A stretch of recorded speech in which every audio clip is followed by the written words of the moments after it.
ସାଗରରୁ ମହାଲକ୍ଷ୍ମୀ ହୋଇଲେ ଜାତ ସାଗରରୁ ଜାତ ହେଲେ ଚନ୍ଦ୍ର ଦୈବତ ଚନ୍ଦ୍ରଲକ୍ଷ୍ମୀ ହୋଇଲେ ଭାଇ ଭଉଣୀ ସେ ଲେଖରେ ଦୁଇ ହୋଇ ଗଲେ ଚନ୍ଦ୍ର ପାଇଁ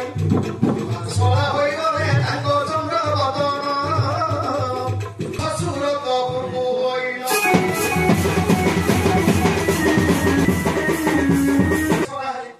ଚନ୍ଦ୍ର ହେଇଥିଲେ କୃଷ୍ଣଙ୍କର ଶ୍ୱଶୁର ସଳା କେଉଁ ନେବେ ନା ଲକ୍ଷ୍ମୀଙ୍କର ଭାଇ ସେ ଲେଖାରେ ଲକ୍ଷ୍ମୀ ବାହା ହେଲେ ବିଷ୍ଣୁ ତେଣୁ ସେ ଲେଖାରେ ଭାଇ ହେଲେ ଚନ୍ଦ୍ର ତେଣୁକରି ସଳା ନାରାୟଣ ଭିତରେ ଚନ୍ଦ୍ରଙ୍କର ଝିଅ